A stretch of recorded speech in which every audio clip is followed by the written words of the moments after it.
What's up, Fight House fans? We're back with episode 18 of the Fight House podcast. It's me, Jason Sutcliffe, with Tristan Keddy. And we got a good lineup today.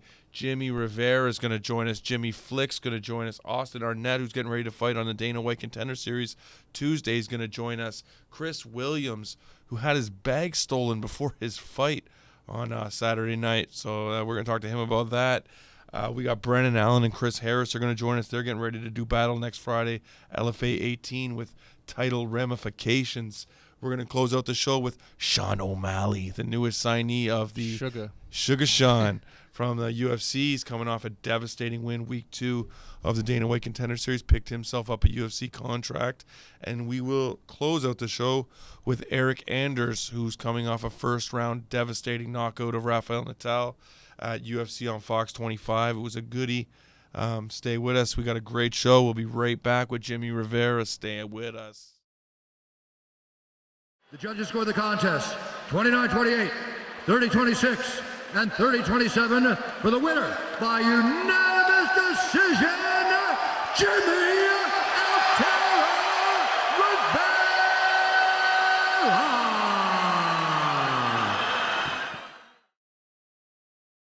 What's up, Fight House fans? We're back with none other than Jimmie Rivera in the house. What's going on, Jimmy? Welcome. Thanks for coming back. Hey, man. How you doing? Good. I'm doing good. How you doing? Doing good, man. Big fight this weekend, man. What a fight. How you feeling afterwards?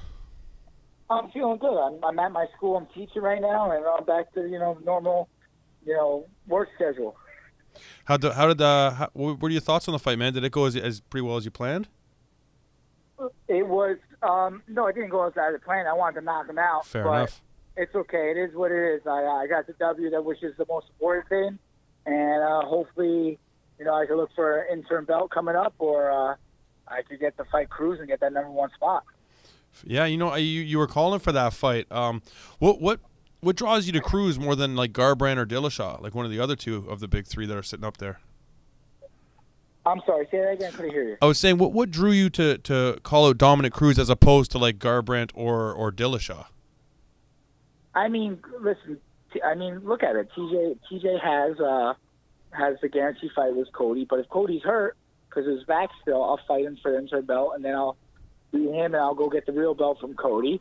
And if they're going to fight November 4th, supposedly, TJ and Cody, then the next best option is Domenick Cruz. Fair enough. Take the number 1 contender out. He's the number 1 ranked guy.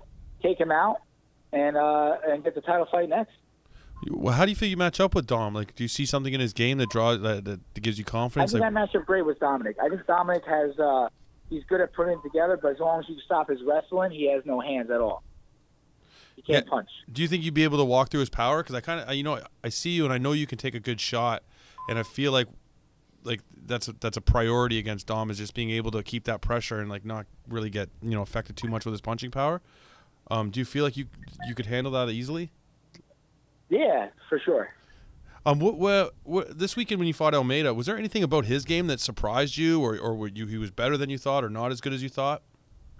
He's just super tough. He came in there, he was super tough. He doesn't know how to back down. He was definitely in it to win it, and he was tough as nails, and it was a good fight. I give it to him. Listen, the guy's he's not 21-2 for nothing. You know what I mean? He's got a lot of experience underneath him. I fought him in his game kickboxing. I think he's one of the best kickboxers in the whole division. Now, do you feel sometimes, like, I kind of feel this way when I watch it, because I'm like, the guy's 21-1, and I'm like, those guys at the top, do you feel like you're not really given the credit you deserve? Like, you're not really recognized in the division, given the attention that like Dillashaw, Cruz, and Garbrandt are garnering for themselves? Yeah, I get it all the time. Listen, you know what?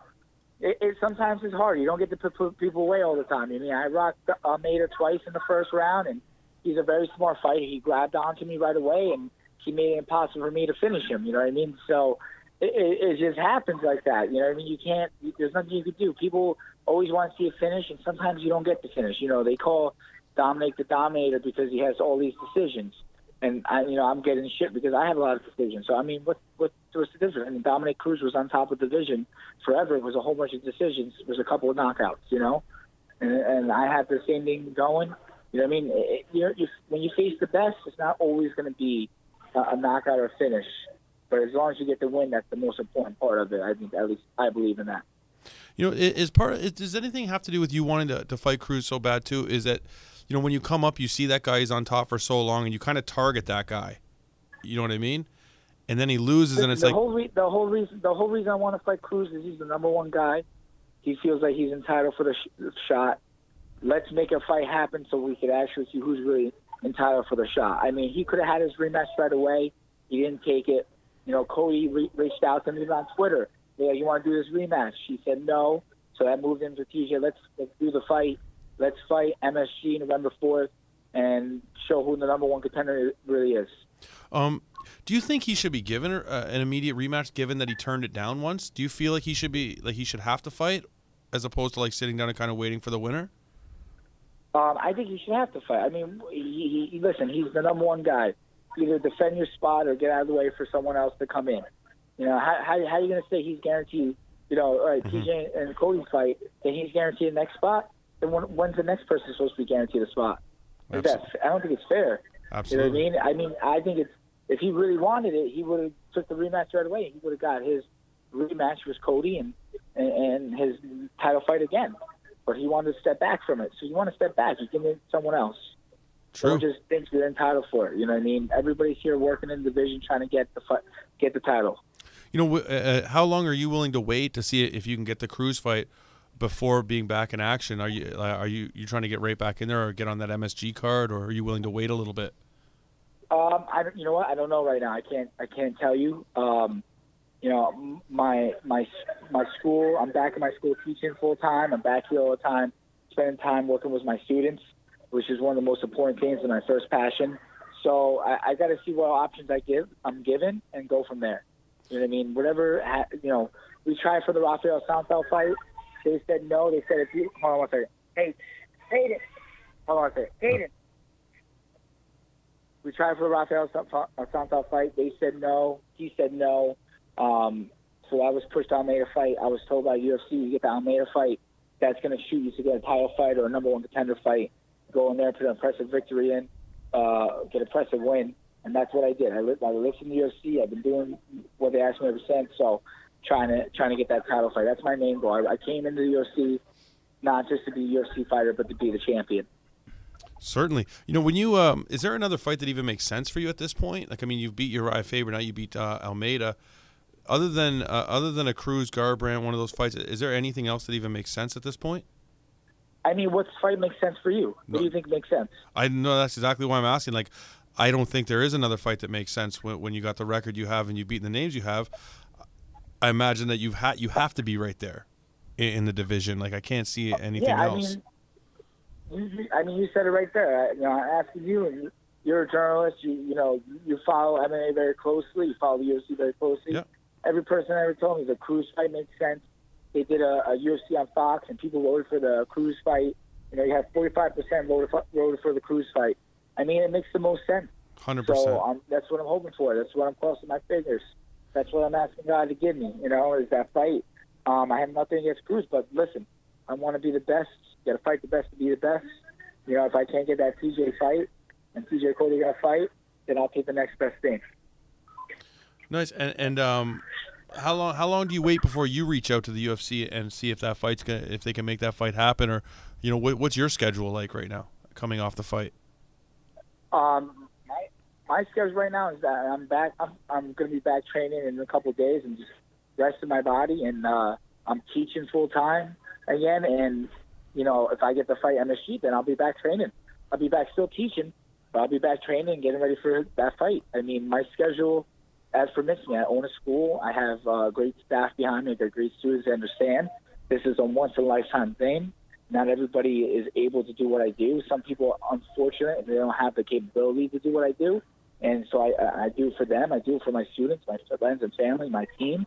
You know what I mean? I do it for the fans. So, you know, whatever I have to do, whatever it takes, I'll get ready for November 4th again. November 4th against them. How important is it? That's the second time now we've been bringing up the MSG card. How important is it to get that fight or to fight in MSG and have that opportunity? I think it would be awesome to fight at MSG. It's a dream come true. Not even that I'm from Jersey, not even that I work in New York City. MSG is like a dream. You know what I mean? It's like reality happening. You know what I mean? It's like everybody wants to fight there. they had that one card there to go back again in November would be awesome. Plus, it's a fight that everybody wants to see.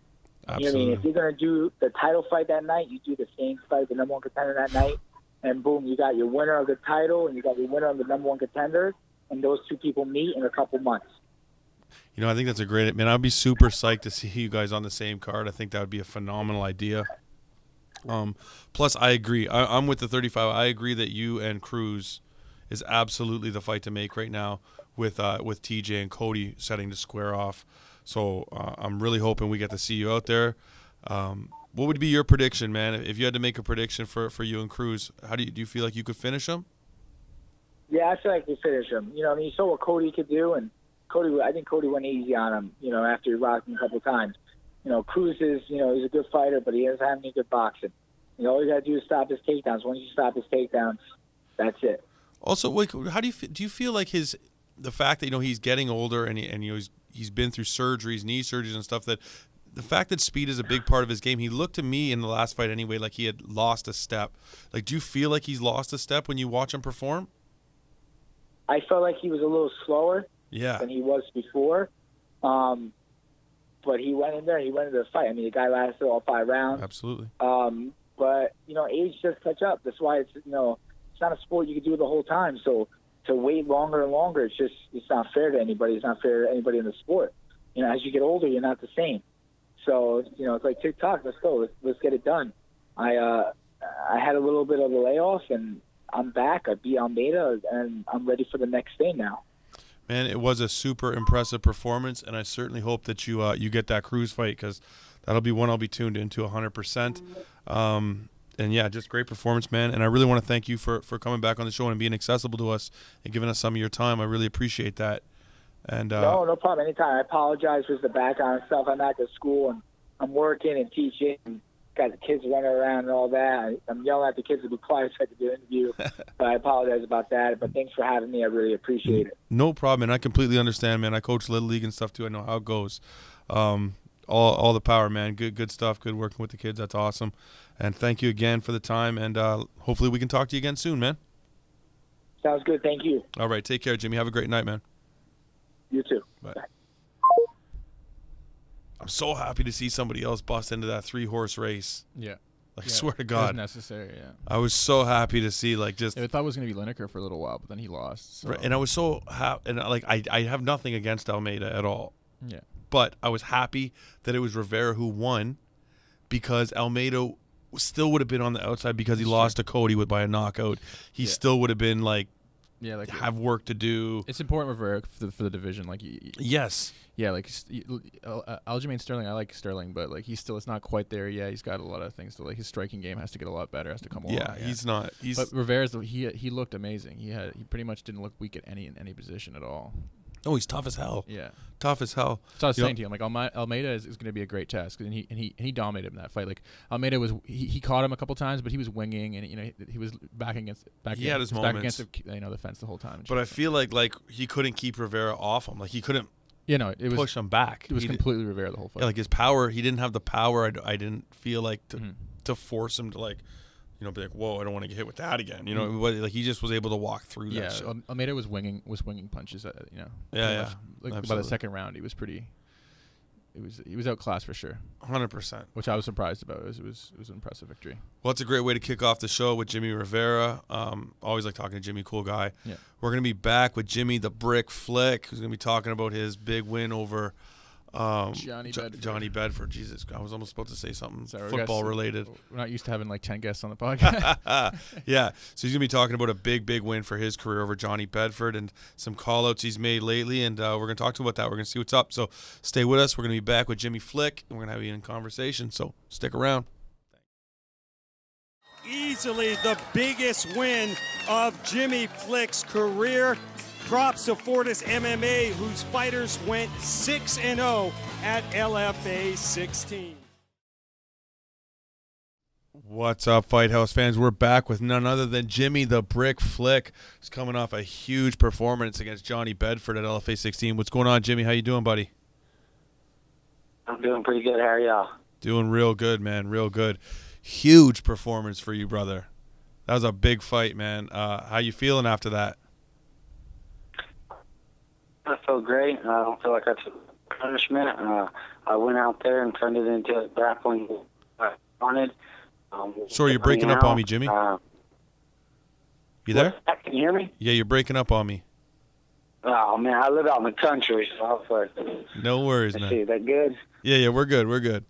So, yeah, sorry, you were saying how you feeling after the fight? Yeah, I went into the fight good. And, like I said, I didn't take a lot of damage. Got the fight to the ground, got pulling a lot, and wore Johnny out, and locked up my choke in the third round, put him to sleep.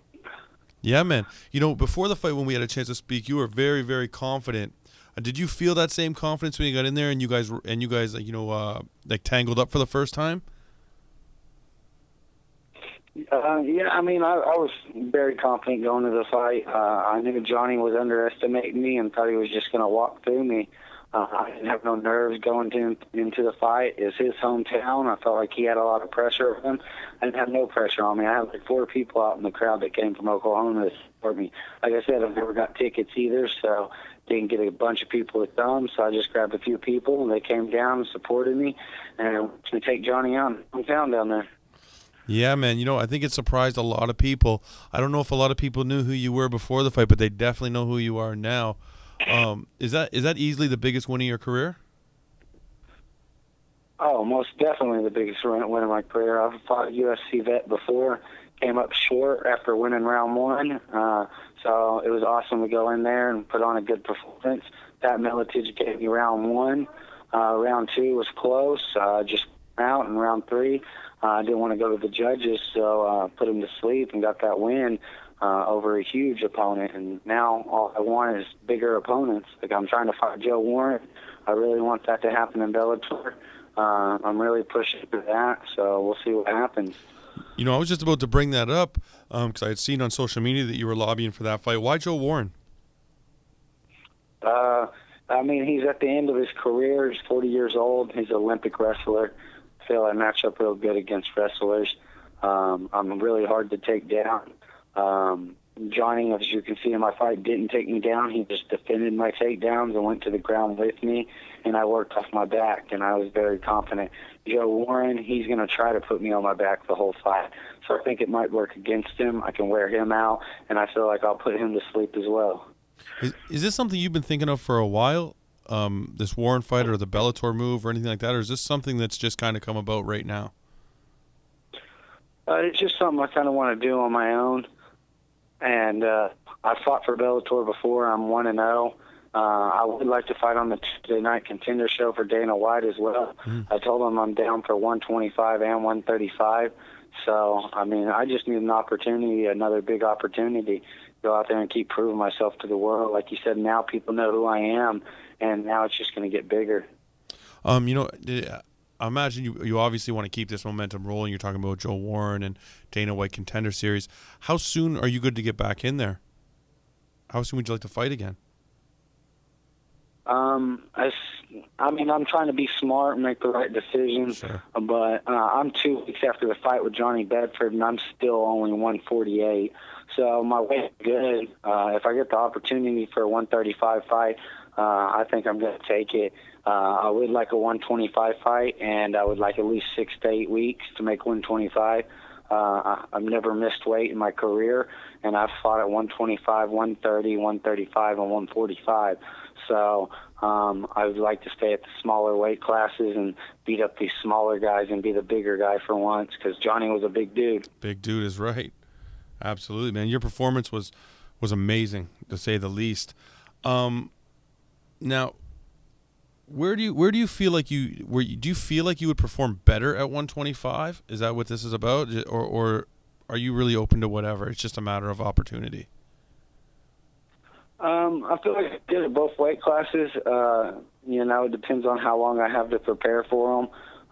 But 135, I feel like I can wear the guys out, take it to the longer rounds, and then put the pace on them like I did with Johnny. At 125, I feel like I'm the big guy. I cut a lot more weight. I'm a lot stronger, and I still have good cardio. 5-minute rounds at 125 pounds. It was only 3-minute rounds at that time against Humberto Delgado. but I've went 5 rounds. I've finished people in the 3rd round multiple times and the 1st round. So my cardio is where I really shine. But I know Dana White likes people that will fight at 2 weight classes, and it makes my opportunity to get in there a lot faster. So that's why I'll fight at 125 and 135. You know, the last time we spoke, the one thing I took from the conversation is that you really had this, you know, me against the world mentality heading into the Bedford fight. Did that motivate you headed into the fight? Like talking about not getting tickets, talking about you really had this, like it's me against the world type of thing going. Did it motivate you? Oh, yes, most definitely. I was pretty disappointed in the thing. And I got bumped to main event to be the main event and didn't get one single ticket in my hand besides my 2 free comp tickets that I gave to some people from Texas, but they didn't have tickets, and I didn't have nobody to take my comp tickets. So, and then when I got to the fight, at weigh-ins, Johnny had a big smirk on his face at weigh-ins when we posed off. He didn't give me a real hands, you know. He thought it was a joke, and as you can see the whole way, it wasn't a joke to me. It was a big opportunity of my life, and I went out there and I took every bit and every ounce of everything they did to go out there and beat Johnny. And Johnny showed up in the back at the fight with this 10-year-old kid. It's just like his daddy was going to go out there and beat this dude up. And I found that very disrespectful. So all that leading up to my walkout is what knew I was more than ready to go out there and get this win. Absolutely. And like I said, man, you certainly threw yourself onto the map. And I'm really excited. Where do you feel like you have the advantages if you get that Joe Warren fight? I'm really curious. That fight is a great fight. I hope they make it. Where do you feel like your advantages are there? I feel like I'm very orthodox. Like I said, a lot of people still haven't seen my stand-up. Mm-hmm. I wanted to use a lot more stand-up with Johnny Bedford, but I was wearing Johnny out, and he had a lot more heavier hands than me, so I kind of turned it into the grappling. Joe Warren, his stand-up's not so great, and all he relies on is wrestling. He's one-dimensional. I feel like I can throw with Joe Warren. I feel like I can defend his takedowns, and I feel like I can grab his neck in every position that he puts me in, which is going to be very dangerous for him. I think I can wear him out, and I'll put him out in the later rounds. I really hope it happens. I'm really pushing for it, and I think I'll retire Joe Warren. That's what I really want. He's 40 years old, and this is his last chance. He wants that 13th win to have the most wins in Bellator. I don't think he wants to fight Duantes for that. I mean, a title shot would be good for him, but at 40 years old, I think he should really go after that 13th win, and that's why I'm trying to throw my name out there and let him know I want to fight Joe Warren. So your plan is to retire Joe Warren. I like that. That's the headline, man. That's the headline. Yes, sir. And as much as I would like to see that fight, as much as a lot of people would like to see that fight, what's the better scenario for you? To go to Bellator and get a fight with Joe Warren, or to be get a shot through the Dana White Contender Series and have that opportunity to secure a UFC contract? What's the more lucrative path for you? Well, when it comes down to it, I'm a businessman, you Mm-hmm. know, and I'm in it to make the money as well. If I get a fight with Joe Warren, the reason I want to fight Joe Warren, it's going to be on Spike TV. I can get good sponsors, I'm going to make good money, and I'm going to fight on TV all around the world. The Contender Show, it's good money. I hear it's $5,000 a show, $5,000 to win. Bad thing is, you know, unless you put on an amazing performance, you might not get a UFC contract. You don't get sponsorships, and you don't get to support them like that. So I feel like both of those options are great for me. If I get the Tuesday night Contender Show, I get to fly to Las Vegas. I get to go up there and fight in front of Dana White. If I fight Joe Warren, I get to fight on national television on Spike TV, and I get to fight an Olympic wrestler, you know, that's had over 12 fights in Bellator. So I think both options are good. I also got a company here in Tulsa where I have the 135 title. I would like to go and fight for the 125 title. If y'all know who Jonathan Martinez is, Jonathan Martinez used to have the 135 title, but he wouldn't defend it. So I went ahead and took that. So if he don't want to defend his 125 title, since he has it here in Tulsa, or he don't want to fight me and defend it, I'm going to go take his 125 title here in Tulsa as well. I like it, man. Big. You know, one thing I love about you, man, your confidence. You have an unwavering confidence no matter what fight you talk about. It's an authentic confidence, man, and I respect that a ton. I really want to thank you for giving us some of your time. I know you're a busy guy, so I really appreciate you taking the time to speak with us, man, here on the Fight House. Yes, sir. I appreciate y'all. I thank y'all for helping me out, get my name out there, let people know. I'm very confident. I know I can beat all these people. I don't sign a dotted line unless I know I'm going to take them out.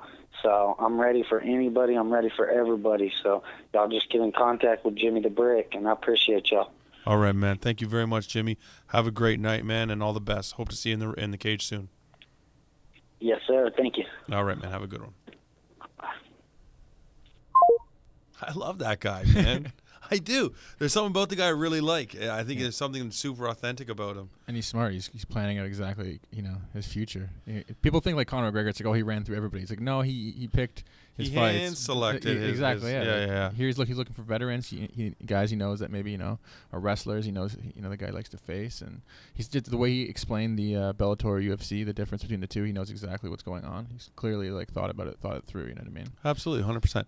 Yeah. And he's tough, what I mean, tough. And he took a gamble, and it paid. He paid. He didn't just beat Bedford. He finished Johnny Bedford. That's a UFC vet right there. Yep. He finished him, So that's a huge gamble that paid off. And I like what he's thinking. Like, he's thinking, I'm not going to gamble like that. I gambled like that.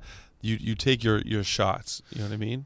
If it was me, I would wait and just jump onto that Contender Series, try to get your shot on there, and then if not, then you go over to Bellator. You know what I mean? It seems like if Dana's going to do this, am I wrong? Is it every week? Yeah. So if it's every week, I mean, it's just a matter of time. But who knows how long it runs for, right? We don't know how long it runs for. We don't know if it's a season. We don't know what it is. That is true as well, yeah. But at the same time, if it goes 10 episodes, you know what I mean? I still feel like if he waits around, he's going to get a fight. Problem is that not everyone who wins gets a contract. So that's what I'm saying. If you're going to go to Bellator, they're going to have to sign an exclusive deal with Bellator. Right. So you might as well. I'm not just saying my opinion. I would just try to see if you can get that Contender Series fight soon, and then make that move over to Bellator, where you can have sponsorship and all the other things that come along with it. One of the interesting things was he talked about sponsorship, right? Yeah. It's one of those things, man. It keeps popping up, right, with these Bellator guys. So anyway, it's a good conversation with Jimmy Flick. We will be right back with Austin Arnett, who is fighting on the Dana White Contender Series, and he's got that coming up week 4, and he will take on Brandon Davis. So we will be back talking to Austin Arnett about that fight and how he feels heading into it. And stay with us. It's going to be a good conversation. Talk to you soon. What's up, Fight House peeps? We're back with Austin Arnett, who's getting ready to take on Brandon Davis at the Dana White Contender Series week 4. What's going on, Austin? Welcome to the show, man. Thanks for joining us. Hell yeah, man. Thanks for having me on. Absolutely, man. Huge opportunity for you coming up next week. How you feeling? I feel great. This is kind of the tapering down process. Mm-hmm. All the hard training's pretty much over. I did last hard sparring session on Monday, then did a hard grappling practice yesterday. Now it's all about just getting that weight down and enjoying the process. And Tim, man, this is a huge what is the weight cut like for you? Speaking of the weight cut. Yeah, I've been fighting a lot at 55 lately, so This one's at 45. I haven't done a 45 in a while. Most of my fights have been always at 45, but the last year or so, I just decided to step up a weight class, and being on the regional scene, it was harder getting fights at 45, so I was taking a lot at 55, so I got a little bit bigger. So it's a pretty good weight cut for me down to 45, but I'll make it. What's more comfortable for you? You've been at both now, 45 and 55. Where do you feel like you're better? Yeah, I think for sure 45, especially you get higher level with the UFC and the stiffer competition. 45 is going to be where I'm going to succeed the most.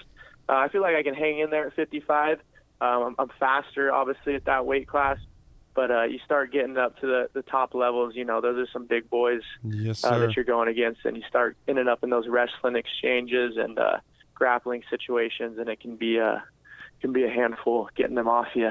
Hey, man, those boys, they become experts at that weight cut, man. Those guys get big when you start getting into UFC and some of those major promotions. They've kind of mastered that. Yeah, exactly. Yeah, man. This has been a long road for you to get here. 13-fight win streak dating back to 2013, 4 finishes. Does this feel like the culmination, like that point that you've got to, that it's like, this is my time? Is that how you're feeling? Yeah, exactly. It's just been a process, and everybody goes through it. Some, got to take a little bit longer road than others, but I've enjoyed it all. It's been good for me. I think this is the perfect time for me to break in.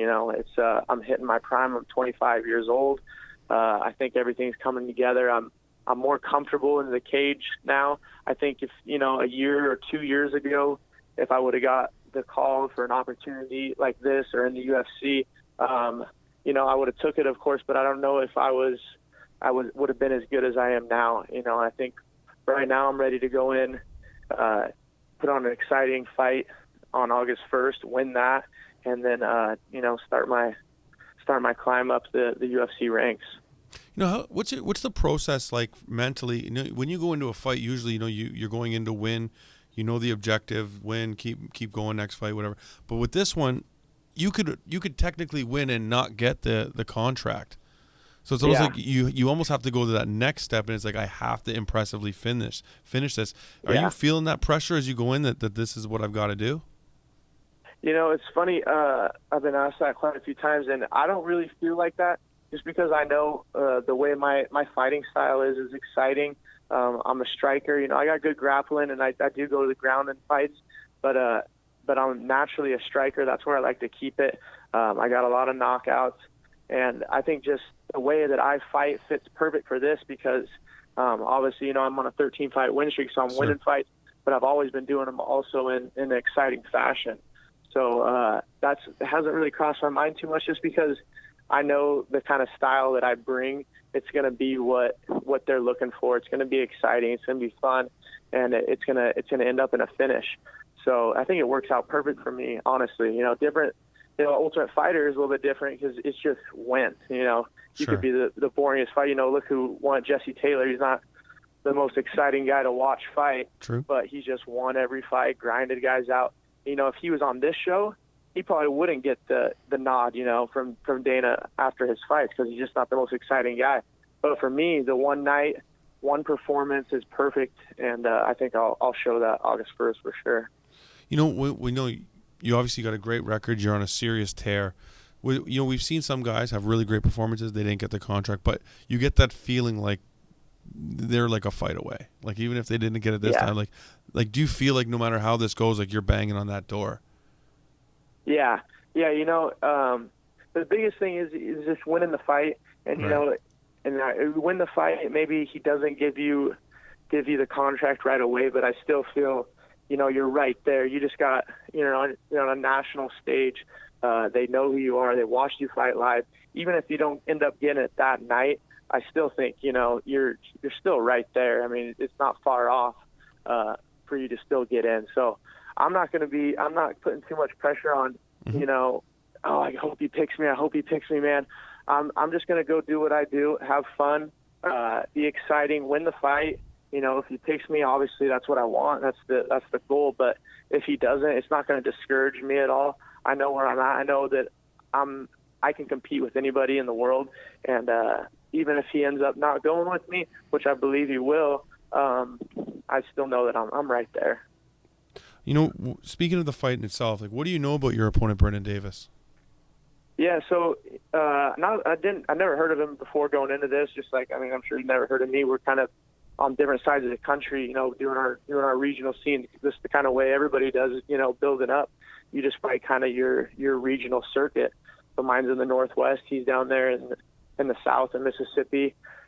And so after I got the fight, I started looking him up. He's got quite a few fights on YouTube. He's a tough kid. He's a striker. Most of his fights I've seen, he's tried to keep him mostly on the feet. I think his losses were against grapplers. I think he got submitted, and he also lost a decision, kind of getting just taken down and grinded on a little bit. But he's a good striker. He's fundamental. Nothing crazy. I don't see. He's not super diverse. He's going to come with those good basics. 1-2 leg kick. I think he's a little bit predictable in his in the way he comes forward. But I mean, I don't want to give out too much of what I'm looking to do to him. But I see some things that I can take advantage for sure in the striking game and also in the grappling exchanges. What's the biggest variable in this fight as far as your success? Like, what are you going to have to do really well to win this fight? Yeah, I think my defense is going to have to be on point. He's aggressive. He comes forward.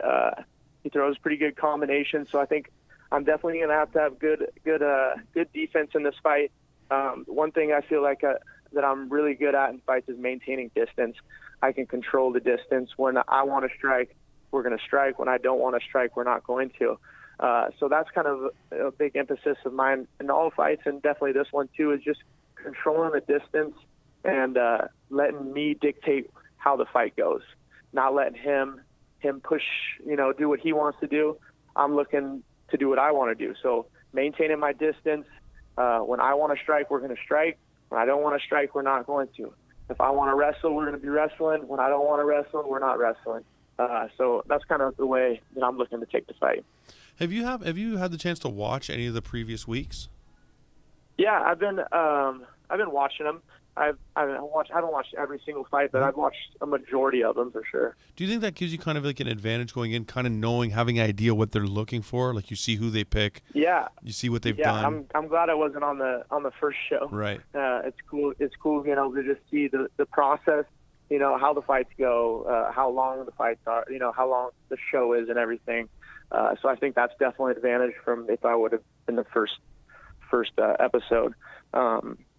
So, yeah, all right. It is definitely an advantage. One question I have for a lot of the guys that are on this show is, some people are people who draw energy from the crowd. They come out and the scene's there and people are screaming, and they're able to draw on that energy. It hypes them up. And then you see, like, this show, there's like maybe it looks like 50 people, maybe, in the place, like, watching it. Does that change things? Yeah, it is a little bit different. I'm not going to lie. It is. I fought in my hometown a few times, and it's not a huge arena or anything. It's still regional shows, but there's like 1,000 people there, and then it's just everybody from my hometowns there, and it's just a wild energy that you do feed off, and I love it.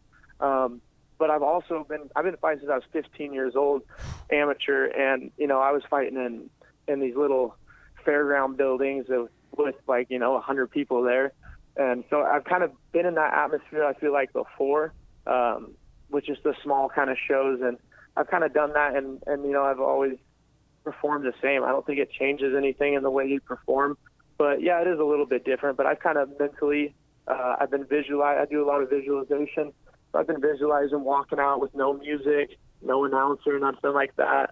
I've done it we set up our gym. I walk out and it's quiet. I walk to the ring and we do our rounds. It's quiet. No one's really getting crazy.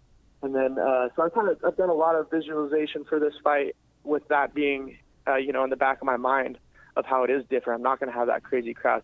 But you think about it too, every time you're training and you're doing your sparring rounds, your hard sparring, it's not like, you're not doing it in front of a big crowd and there's no music and stuff like that too when you're walking out. So you kind of do it naturally, just training all the time. So that's also something I've been thinking about. One last question for you, man. You talked about visualization. How do you see yourself finishing this fight?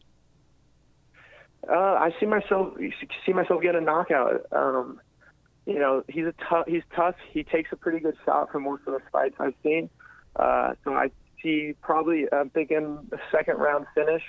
But I definitely see my power being something that's going to be hard for him to handle.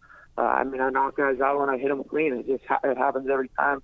I got videos out there. I have one punch, pure knockout power. I've done it multiple times, and I don't think he'll be able to handle that. And so I see, but he is tough. So I'm ready for all 3 rounds. I'm in the best condition I've ever been in.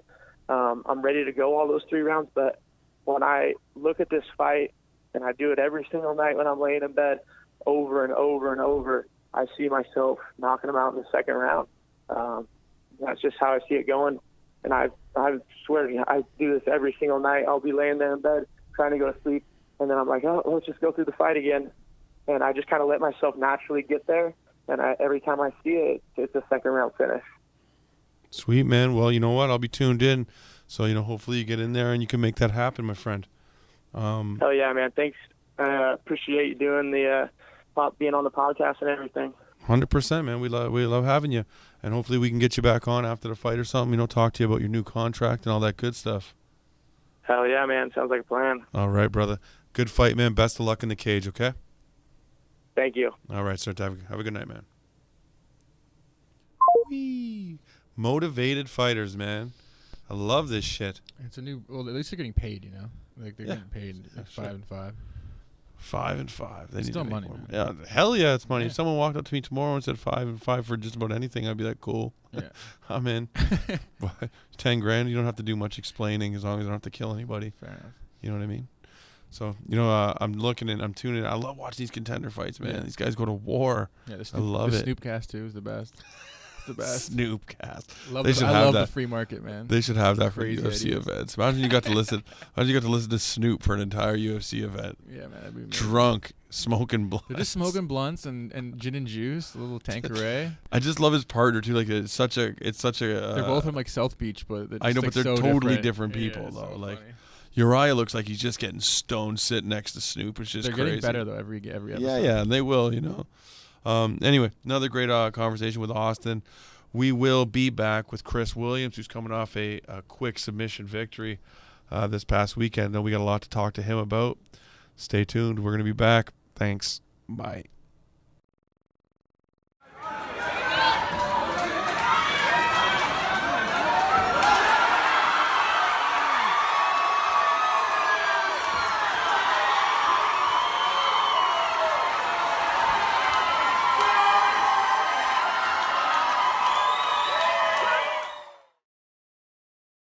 What's up, Fight House fans? We're back with Cris Williams, fresh off a first-round destruction of Dylan Atkinson at Fight at Rumble at the Roslyn 93. What's going on, Cris? Welcome to the show. Thanks for joining us, brother.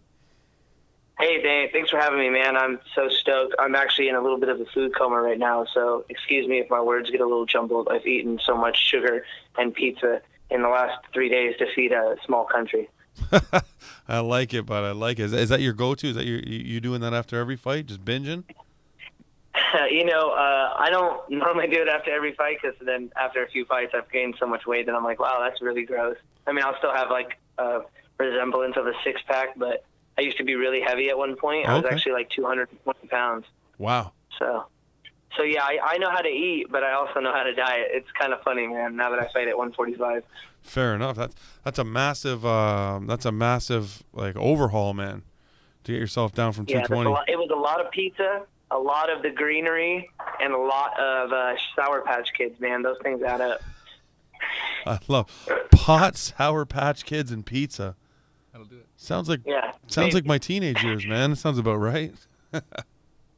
So listen, man. Yeah, I was like 18 too at the time, so that makes sense. Fair enough. Listen, man. I was looking online. Did you get your bag stolen before the fight? Oh, yeah. So I didn't even say anything about it on social media until after the big win because I didn't get distracted. I swear every fighter I meet a ton of really good fighters, and every other one of them seems to have some mental issue, like not like mentally wrong with them, but their head cases, and they let little things upset them and ruin their fight plan. Okay. And Friday, the day of the weigh-ins, my freaking bag got stolen out of my car. And I told myself, I just totally ignored it. I'm like, this doesn't exist in my world right now. I have a fight tomorrow, and that's all I care about. And then after the fight, my bank sent me a picture, and they said, hey, this is the guy who cashed your check. He forged your name. We got a picture of him. Here it is. And I said, oh, buddy, you are about to feel the wrath of the Pacific Northwest. I know that. That was crazy, man. When I saw it online, I was like, how did that not affect you? How hard was it for you to put that to the side, knowing that someone stole your stuff? Just even the principle of it. Oh, I think the principle of theft alone is something I get incredibly worked up about because I've worked really hard and come from nothing. And I've been on my own since I turned about 18, maybe a little bit before 18, 17 years of age.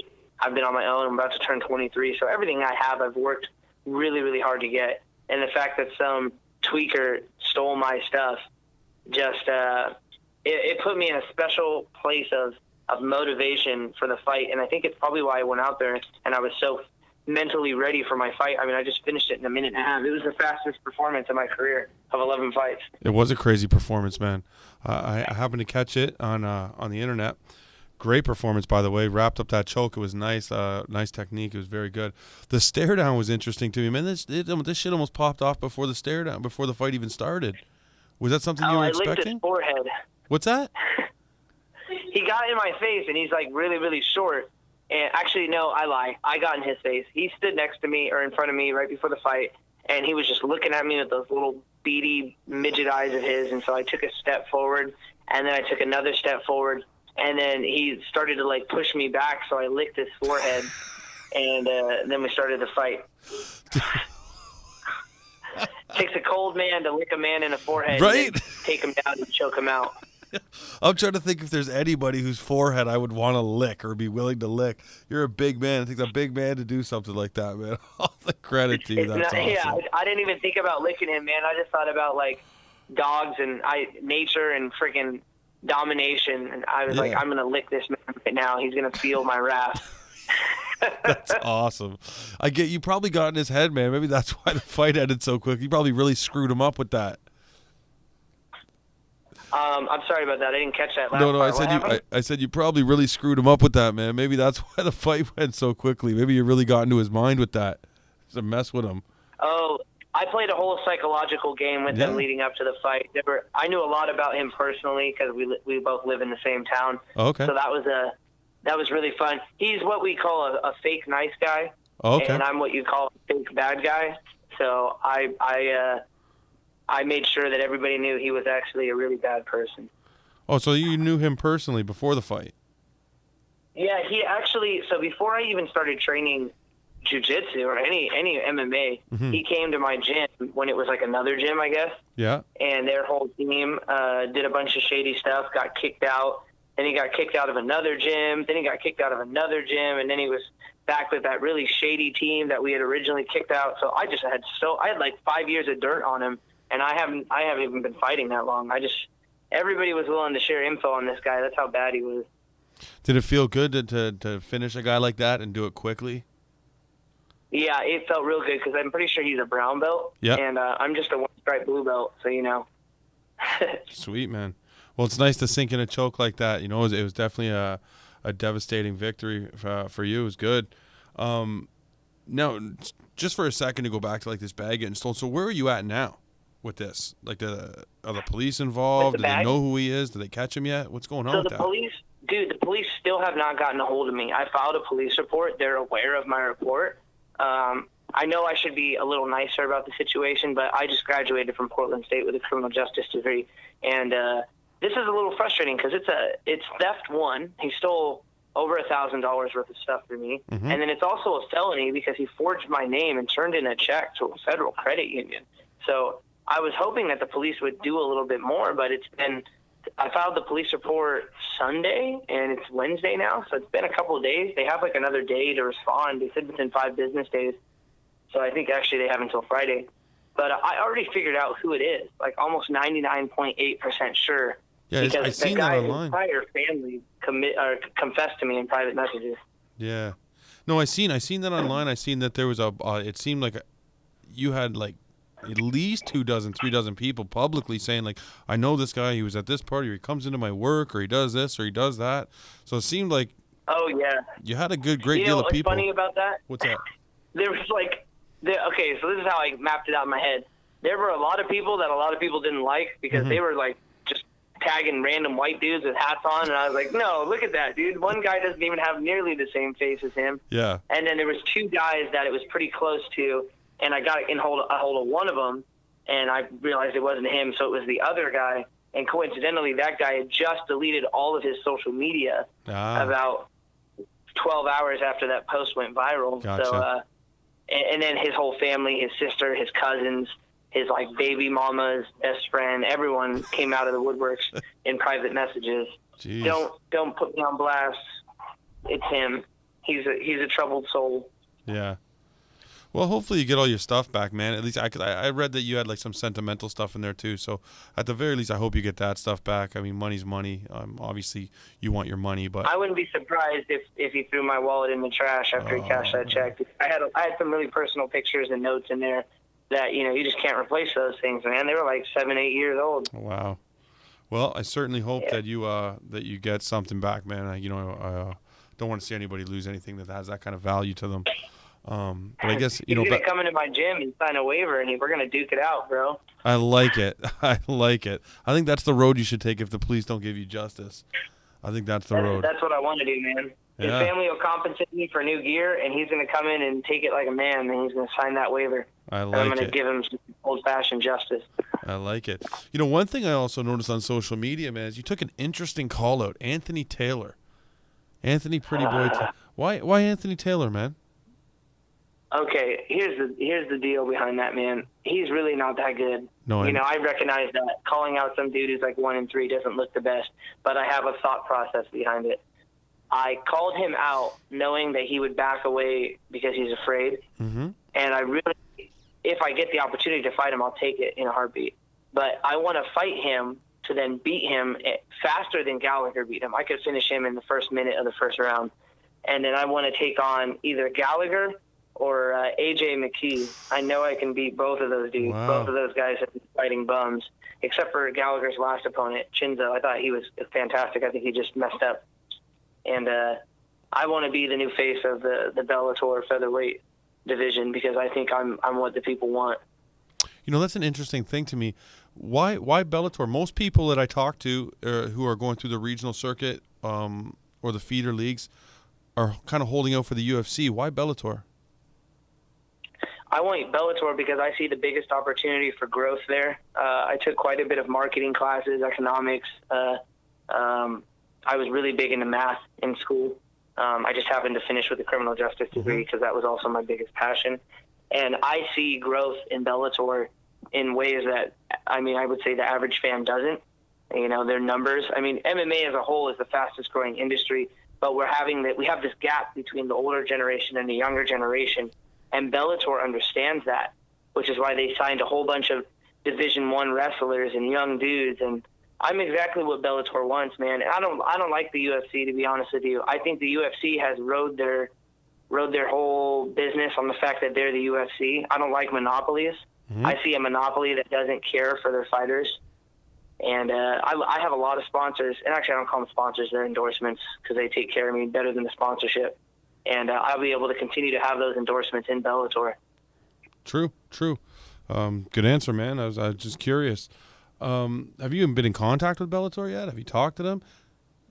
So I have an impromptu manager, I guess you would say. It's a manager, more of a handshake agreement. But he has been around in the scene for a long time. I don't like name dropping and stuff like that, but he knew Dana White and Scott Coker before both of them were even involved in the promotions that they are. He knew Scott Coker before Strikeforce. He knew Dana White before the UFC. Okay. And he's one of the oldest managers in the game. And after that win, he put the call in to Rich Cho, or Chu, I don't know how to say his name, and Scott and Coker, and told them, hey, this kid wants Bellator bad. So they know of me. I'm sure they know of me, and I'm just trying to give them all the attention that they deserve. That's the best way to put it. True, and AJ McKee and James Gallagher, those are big mountains, man. What makes you so confident that you could beat those guys? Because I've watched their fighting, man. I've watched every fight they've almost every single fight they've had. I couldn't get some of their earlier stuff, but I've seen every fight they've had in Bellator, and I see major holes in both of them. I'm not to mention Taylor. That dude that's a guy that looks like you pick a fight with in the middle of a bar, swinging from his hips. But with Gallagher, I see major holes in his stand-up as well as his clinch and his wrestling. His grappling's all right, but I think that my professor in my gym, we have better grappling, and I've trained it probably 100 times over more than he has. And then with McKee, I see a guy who likes to throw really long-styled attacks and relies on that wrestling as well a little bit. But, like I said, I just see very big openings in their game plan, and I've fought dudes like both of them, and I've picked through them very fast. We produce high-quality fighters out in the Pacific Northwest, and I ran through 11 of them in under 2 years. Yeah, man, you know, it's definitely an impressive run you're on, that's for sure, 100%. I'll ask you this one question. Since Bellator seems to be on the road to matching those two up, it seems like AJ McKee and Gallagher are on a collision course. Who do you think wins that fight? Who would win that fight? Man, you know, that's hard to say. I would give it to McKee, only because I can see he seems to be someone who learns from each fight. If you understand what I'm saying, yeah, you know, some people just keep doing the same thing, and some people keep evolving. I see him evolving and getting better, which I love in an opponent, first of all. And I see Gallagher kind of doing the same stuff, because in the last few fights, his striking has not evolved. His wrestling is mediocre, and his submission game is average at best. You know, he's going against, I don't know, guys that clearly don't work jiu-jitsu as much as they should. When he gets on them, they just collapse. It's weird. They freeze. You know, it's like they don't know how to fight hands. They don't know how to get someone off their back. They don't know how to pop their hips out a little bit and create that separation from the chest and the back. It's crazy. Yeah, listen, man. I hope you get there, man. I hope to see you in Bellator soon, and I'd really like to see you get one of those fights. I love the way that you're plotting your future. I think that's crucial in MMA these days, and I think that's what a lot of people are missing. Just that ability to kind of observe the landscape and carve their path. So kudos to you, because it seems like you're really on top of that. You're a real smart guy. Yeah. I appreciate that. Absolutely, man. Listen, I want to thank you for coming on the show and giving us some of your time. I really appreciate it. And, hopefully we can get you back on and we hear from you soon about a fight or something. Thank you so much for giving me the mouthpiece to spread awareness on the Sunshine train that's coming to Bellator. Amen. So let's take over. Amen.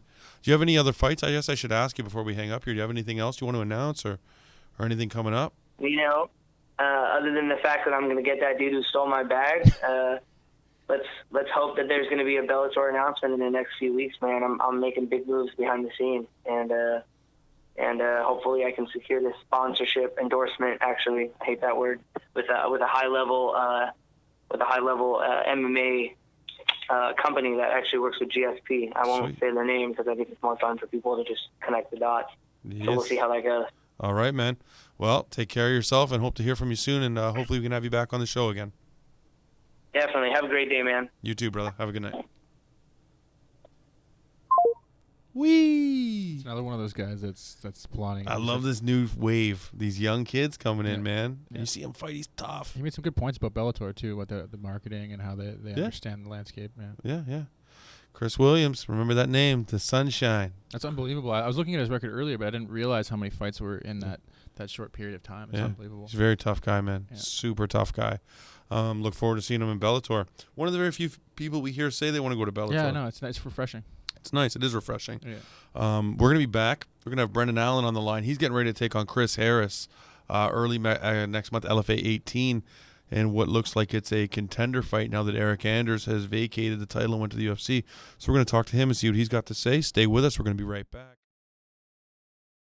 What's up, Fight House? We're back. We have Brendan Allen on the line with us, who's getting ready to take on Chris Harris at LFA 18, which with what appears to be a contender fight for the middleweight strap. What's going on, Brendan? Welcome back to the show, man. Hey, man. Thanks for having me. I appreciate it. How you doing? I'm doing real good, man. How's everything been on your end? Hey, man. It's been well, busy, but good well. Absolutely. I know you went down to. You still in Milwaukee at the Rufus? Yeah, man. I've been out here for a little over a week or 2 weeks, something like that. My total time here is 2.5 weeks since it was kind of a short notice deal. Yeah. How's everything been over there? Is it a little bit refreshing for you? Kind of change your pace, get into a new place, look around? Yeah, man. We just I needed to change some things. I needed bigger training partners. I needed some coaches that could help me on the outside stand-up realm to, this sport's about hitting and not getting hit, And so I felt that I had some things to learn, and this is the place to come do it. Absolutely, man. Hey, you're not going to get a better striking coach than Duke Rufus, that's for sure. You're guaranteed, man. Yeah, dude's a champ. You're coming off the Eryk Anders fight. Things didn't go your way that night. What were your thoughts about the fight that night? Where did things go wrong for you? honestly, man, after the fight was over, you know, I don't really remember much of the fights, any of my fights, not just that particular one, you know. I don't know, I just get, like, into the moments, and I don't remember too much. But so right after the fight, you know, I felt Eryk had clearly won it. People that came in the back, and, you know, they told me it was definitely not a 49-46 fight. I felt that they were just kind of telling me what I wanted to hear at that moment, so I didn't really pay attention, to be honest with you. When I got home and got to watch the fight, I understood, you know, that it definitely wasn't a 49-46 in my mind, but I'm not a judge. That's not my job. But I just don't feel it was 49-46. But I feel if, you know, I would have been a little bit more aggressive on the ground and not so complacent against the cage, I definitely feel I would have stole those rounds. Some more, the third, and then clearly the fourth. You know, I still think I won the fourth and the fifth. I think he clearly won the first and the second. You know, as a spectator, I still kind of edge the third towards Eryk, but I still feel it could go either way. You know, you were dropped early. How bad were you hurt early on? You know, I've never been dropped. I've never been anything before, so it was kind of an experience. You know, as soon as he hit me, you know, I was there mentally the whole time. I knew what punch he threw. I knew why I messed up. I knew he was hitting me. I knew he was coming forward. So I was there mentally the whole time, but my body just wasn't responding, and it didn't start responding again properly until up the third round. Everything started coming back, you know. At the rest of the second, you know, I was just recovering. The rest of the first, I was just recovering, you know, swinging back because he knew I was hurt, so he was swinging, so I'm going to swing back, you know. Yeah. He was going to have to put me to sleep there. And then in the second, I was just recovering, you know. Third, it started to come back. But I just felt like about 2 seconds slower. So my mind was telling me to throw certain punches in the second, and they wouldn't get off until about 2 seconds slow. So I barely missed the punch or something like that, or I missed, you know. So it was just a learning experience for me. I was, like I said, physically, just things wasn't working, but mentally I was there. And like I said, came back in the fourth and definitely in the fifth. You know, the fifth round. Well, you ended the fight super strong, man. I was actually super impressive considering the damage you took in the first round. I was super impressed with your heart. You crawled back in that one for sure. You know, Yeah, man, it was just sticking to the game plan. Like, so I stuck to the game plan all the way until I got clipped. You know, hit and move, hit and be gone. If he rushes too hard, hit the takedown. Mm-hmm. And you know, I stuck to that well until I got clipped, and then I really stuck to it in the fifth. I didn't use the kicks like I was supposed to, mixing those up in the first because I knew he likes to sit on them and throw hard off that, so I didn't want to use him until the second. But like I said, I was just trying to recover, and you know, I was able to come out in the fifth and almost put him away. You know, just didn't have enough time. True. You know, you have two professional losses, one to Anders and one to Trevin Giles. What's it like for you to see them both go into the UFC and both have devastating performances in their first fights? What does that do for you? Is it either a confidence thing, or like does it bum you out that you didn't get that break, or where are you at mentally? You know, it's outside of something that happened to my family, man. It's probably one of the most painful things that I have to go through. You know, seeing these guys succeed, and you know, on a personal level, we're both the guys I've lost to, we're friends. We still talk. You know, I wish each other good luck. They tell me good luck before my fight.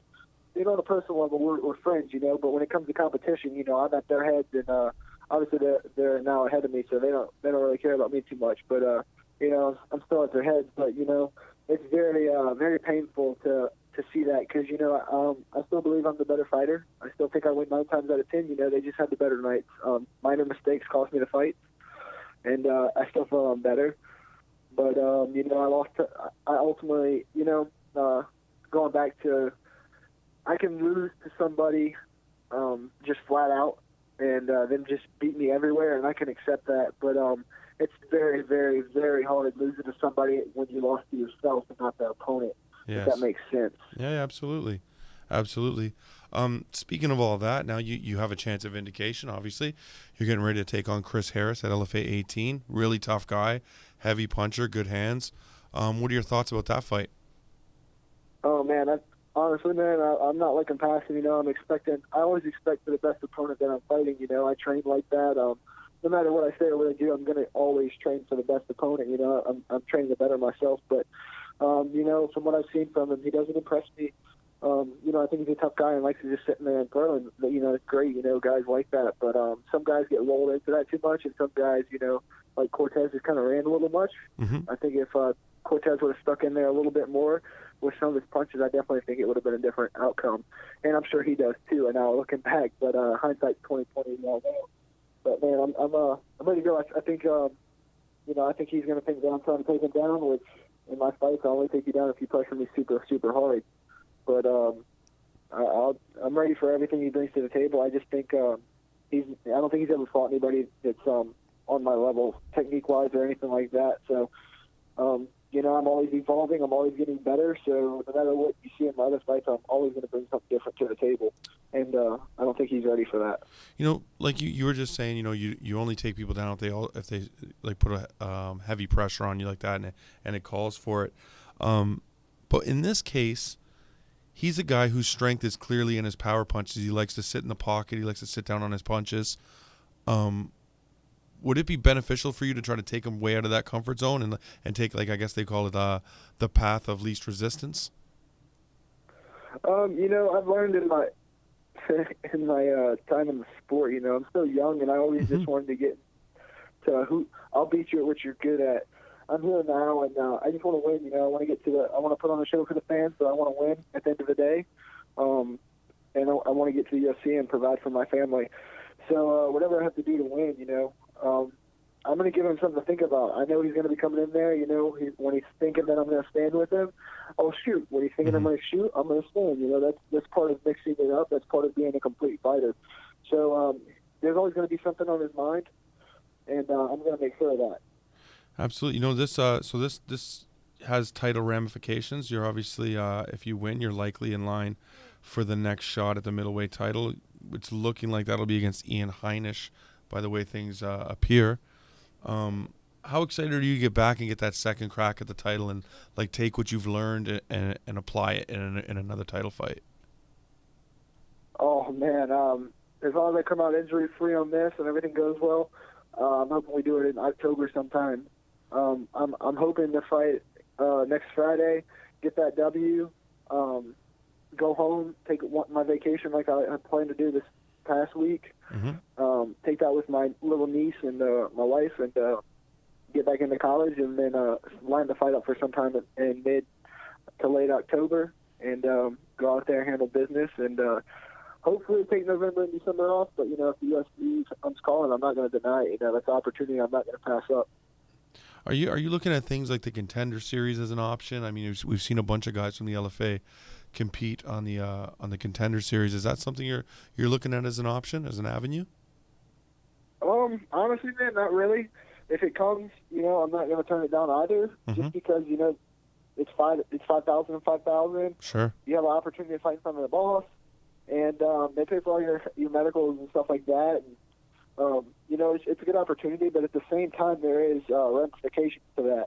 If you go out there and lose in front of the boss and you think you're going to come back to the promotion that I'm for, LFA, they're not going to want to promote you. They're not going to want to make you a big star because you're damaged goods. You just lost in front of the boss. You have the boss has a bad taste in his mouth, So it's not good for the promotion and the business aspect to try to promote you off of that loss. True. But if you win and you don't get a contract, they'll take you back and still keep doing your thing. So it's kind of a double-edged sword. But if the opportunity presents itself, if that's the right move. I mean, I'm talking over with Duke and my coaches, and if that's the best route, then for sure. But honestly, man, I'm so focused on going out there and beating Cris, and I can't wait. Hopefully, like I said, me and Ian fight in October. I'm gonna beat him like he's never seen before, and then hopefully, get the call that I feel I deserve. You must just be gritting your teeth to see the guys that you've gone into deep waters with, like Anders did this past weekend. He goes in and finishes Natal in one round. Giles goes out and puts a drubbing on his opponent. It's got to make you think like I belong there. You know what I mean? Do you get that feeling when you watch these guys like just grit your teeth? Like, man, I need to get there. Like, I belong there. 100%, man. Like I said, I feel like I lost to myself. Right. More than I did the opponent. So, but like I said, man, I'm 21 years old. I'm still learning every day. I'm still learning about myself, about the sport, about the mentality, and that's the big thing here, man. Duke really focuses on the mentality, so that's really like a big portion of my game that has changed. And I mean, like I said, man, I'll only have 2.5 weeks here, so that's only enough time to really change some minor basics that I missed, and really focus on those skills. Other than that, there's not too much that's going to change in my game, and that's just keeping it honest. Everyone knows that 2.5 weeks is only enough time to change minor basics, or maybe one major basic, or something like that. So, you know, to say that I'm going to go out here and be a 100% different guy, everything's going to be changed, that's kind of stupid, you know. But the little changes that I have made in all realms are going to make it look like I'm a totally different person, as far as, you know, the way that I strike, the grit that I have, the patience, you know, things like that. You know, and then when I get on the ground, I'm going to be back to my old self, you know. I'm gonna make him pay, you know. I'm gonna make him move. I'm gonna make him make mistakes on the ground with punches and elbows. And, you know, if he gets to the ground, it's gonna be bloody. My fights show even if I just barely touch an elbow, that it's gonna get cut. So. Let me ask you, man. That's what I'm looking to. Before I got just a couple more questions for you, man. Are you going to stay with Rufus full time after the fight? Is that the plan? No, I got 2 semesters left in college. Okay. So I graduate in this upcoming May. Okay. After that, I'll come up here more. But, you know, my family, I'm really, really close with my family. And my family's back home. Me and my wife are going to build a house at the end of this year. Cool. So I'm definitely going to be coming to do my camps here all the time. All my camps are going to be done here, and I'll come up in between to work with the coaches and, you know, making sure I'm still evolving, making sure I'm still on the level that I need to be, and, you know, just constantly evolving. But full-time moving up here, and I'm still going to be at home. You know, when I'm at home, I'm still going to be training too. You know, I'm still staying in shape, still getting my wrestling in, everything. But, yeah, it's just going to be full camps here. Sweet. Last question for you, man. How do you see this fight ending? If I'm a betting man, where should I be putting my money? You know, I think it's going to be by the second round. I always predict second round, you know, because I always feel out in the first, making it kind of like a chess game. So I always predict second round, and you know, I see it as a TKO or a submission victory for myself. Sweet.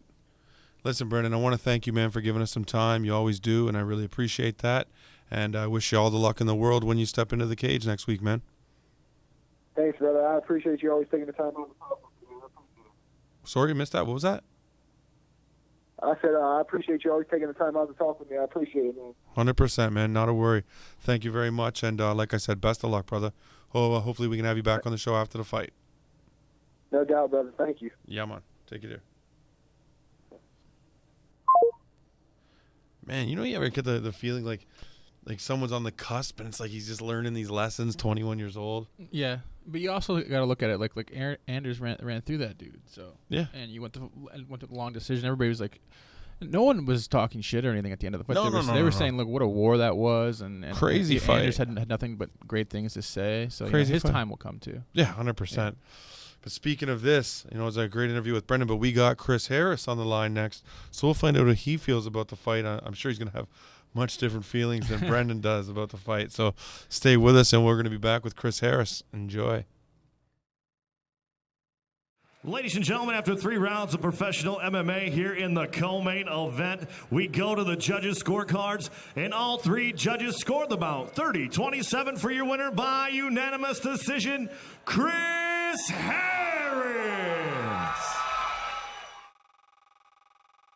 What's up, Fight House fans? We're back with Chris Harris, who's going to meet Brendan Allen next Friday at LFA 18 inside the cage.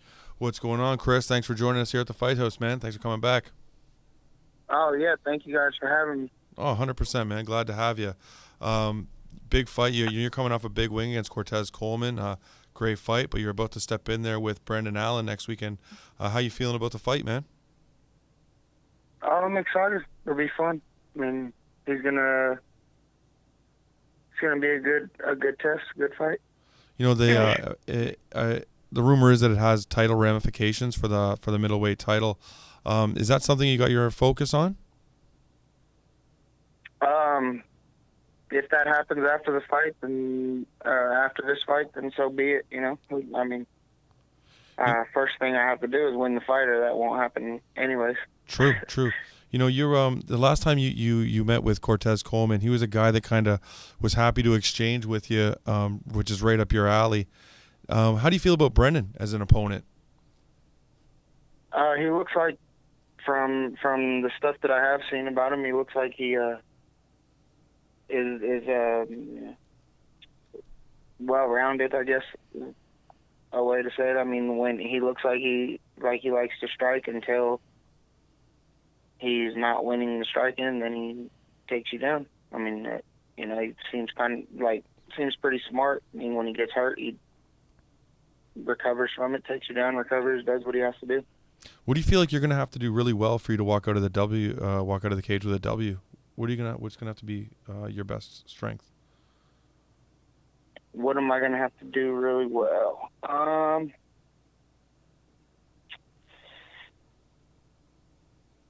Stop him from taking me down. Stop the takedown. That's all. I mean, yeah. I mean, he doesn't look. It's not like, you know, like if he takes me down, the fight's over. Like, not that kind of, you know, because he doesn't necessarily seem like that's his main goal in his fights is to take you down. But he does stay pretty active on the ground with ground and pound and stuff, and I think that's probably the most dangerous spot for me. You know, one thing about him is like he isn't afraid to exchange, and he kind of can get brought into that fist fight, like, you know, similar to like happened in the Anders fight. Do you feel like that's a benefit to you if you can kind of lull him into that exchange? Oh yeah, I mean, 100%. I mean, benefit to me, I don't know, but I mean, is that what I want? Then yeah. You know, I won't know. Like I think I said on your last show, I won't know. True.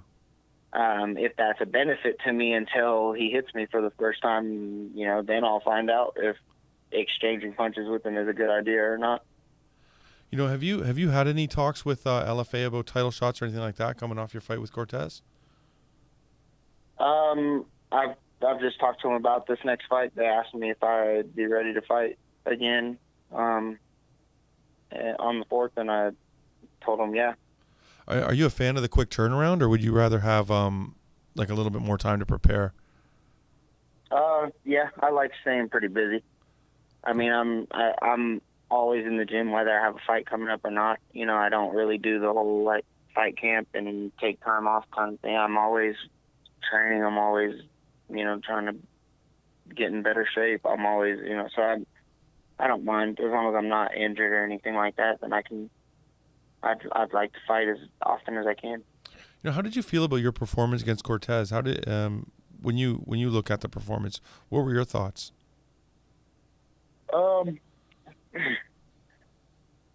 I did what I could, I guess. I tweaked my back. I usually fight different than I did in that fight. I mean, but I couldn't really stand southpaw very much. There are some things that, you know, just some things that happened leading up to the fight that kind of changed the way I fought. But as far as with everything involved, I think I did pretty well. I mean, I didn't get a finish or anything like that. I could have been more aggressive, but at the same time, I didn't want to give Cortez a chance to, you know, land some big shots because he never stops throwing punches. You know, he's always trying to hurt you, even though he was backing up. I mean, there was still that chance that he could quit me or something, you know. So I didn't want to get too over aggressive, but I mean, I was pretty happy with the performance, with everything. Have you gotten those things taken care of? Have you taken care of those little ailments? Huh? I said, have you taken care of those ailments with your back and stuff that you were talking about? Oh yeah. I mean, it was not good, obviously, but it wasn't like a horrible injury or anything. It was just tweaked a little bit for the fight. I mean, I'm used to fighting injured anyways. I almost always have something wrong with me when I fight. Fair enough. That's probably comes from, like I said, never really taking time off or anything, letting myself heal. As you get older, did you start to think about like taking the time to let the body heal up between fights, or maybe taking a different approach? It's the opposite. It's the opposite now. I'm getting too old to take time off. I need to start making a name for myself. I got to fight as often as possible. I'm only got it, like maybe 10 more years if I'm lucky. So when you start to look at the next step, is that a move back to Bellator, or are you eyeballing the UFC? What's your plan? I don't really think about it. I think you asked me about the Jordan Young fight last time, I think, and I don't really I do this like every day because I enjoy the lifestyle and the process and everything like that. I don't really think about what's going to happen next, you know. If I win this fight with Brendan Allen and get an opportunity to go to the UFC or to Bellator, then, you know, I'll have to make that decision when it happens. Or, you know, or if I win this fight and fight for their title or whatever the case is next, you know, I just take it as it comes, you know. If something bigger comes from it, great. If not, then I'll be back in the gym training and I'll fight again. Would you be content in your career to stay on like the regional scene or with the feeder leagues, or at some point it's like, if this is going to happen, it has to happen, or I'm not willing to do this anymore? No, I do this, like I said, because I enjoy it. I don't care. I mean, obviously, yeah, it'd be great to fight, you know, be signed to Bellator or the UFC and be able to, you know, make a great living in, you know, whatever the case is. But if I do this for another 5, 10, however many years, you know, that I'm healthy and nothing ever comes from it, I won't have any regret at all. I mean, like I said, I don't. The rewards from the fights isn't why I do it. You know, I do it because I love training every day. I love going to the gym. I love all that. Just the process leading up to the fight. The fight is just something that has to happen, you know, as far as the sport goes. I mean, it's true. When you look at Brendan Allen's opponent, how do you see yourself finishing this fight when you assess his skills and you visualize the fight?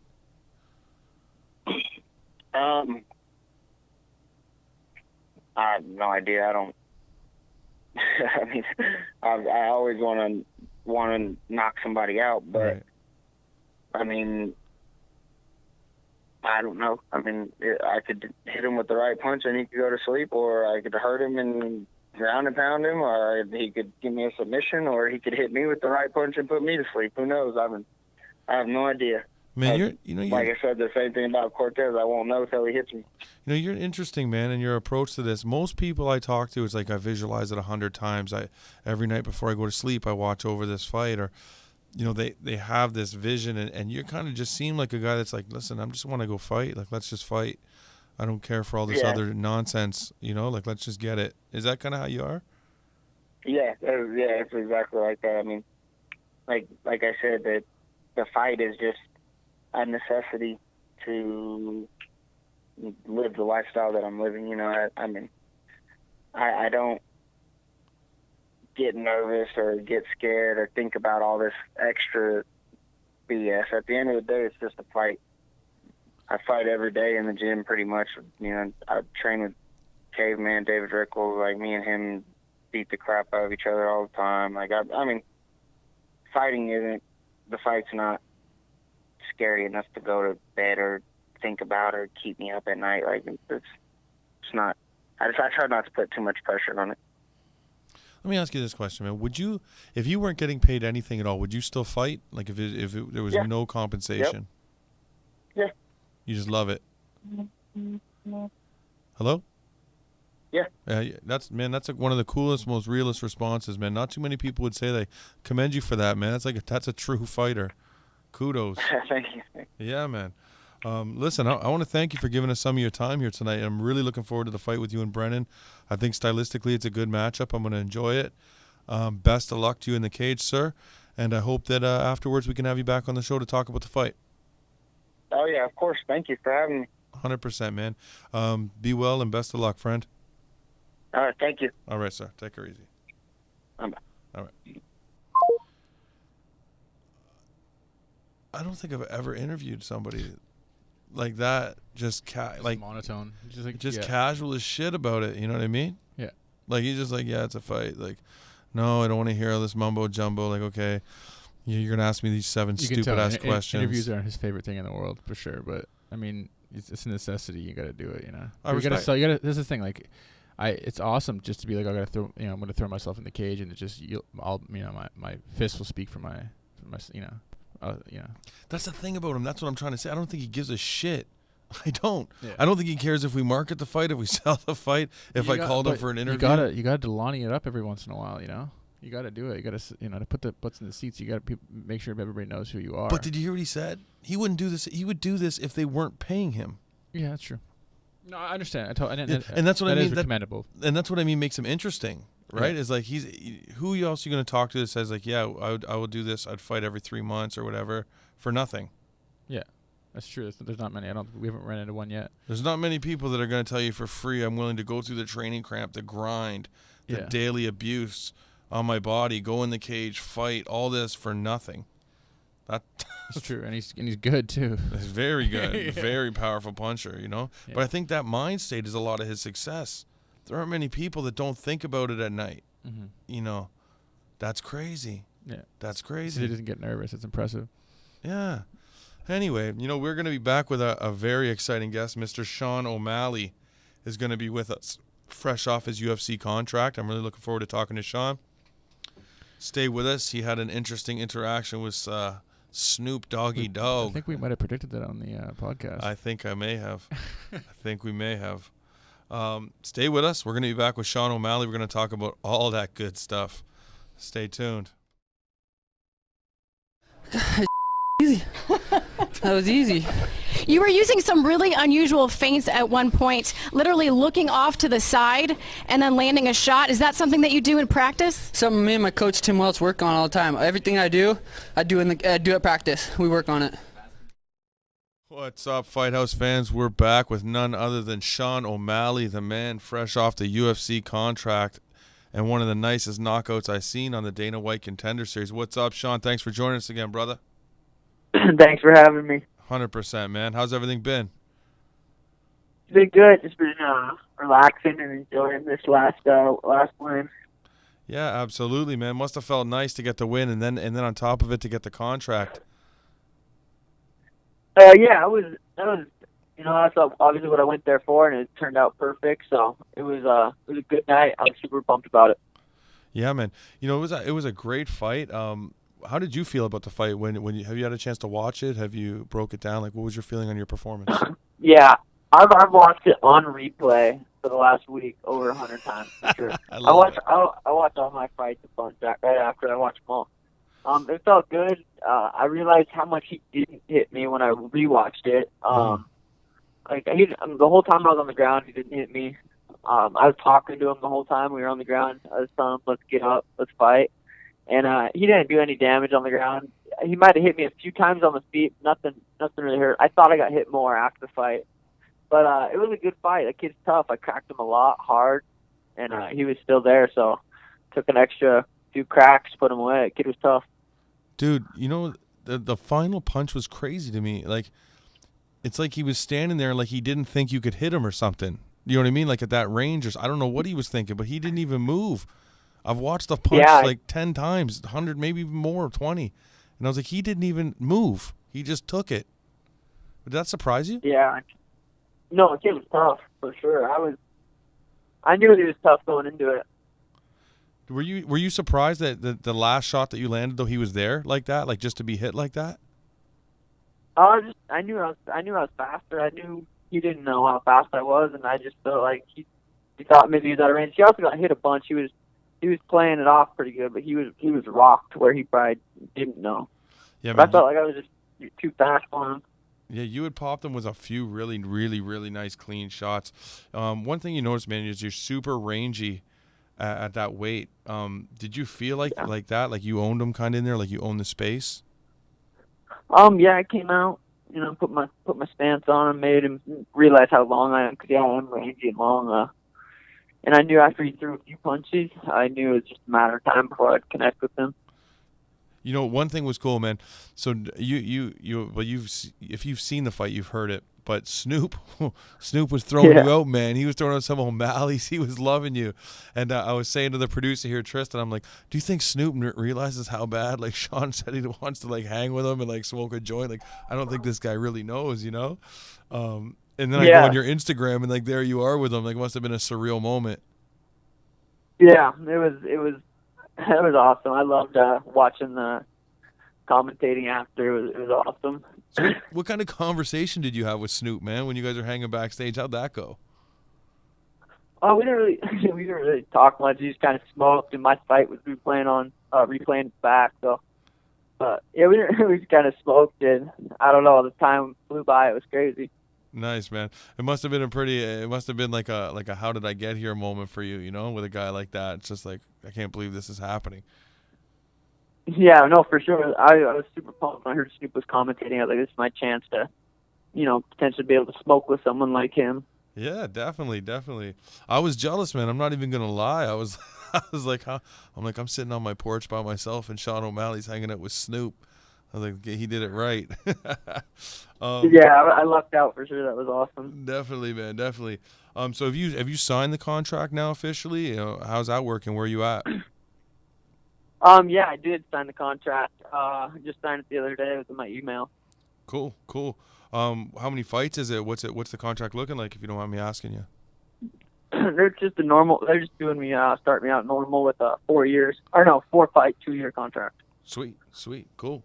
What now? Because you smoke and stuff, things change now when you get under USADA and things like that start happening. Have you been able to figure that out so you don't end up with any hiccups in the early parts of your career? Yeah, I'm good. I just need to, not test before the fight. Really is what it comes down to, and I'll always quit enough days out to be able to pass the test. Sweet.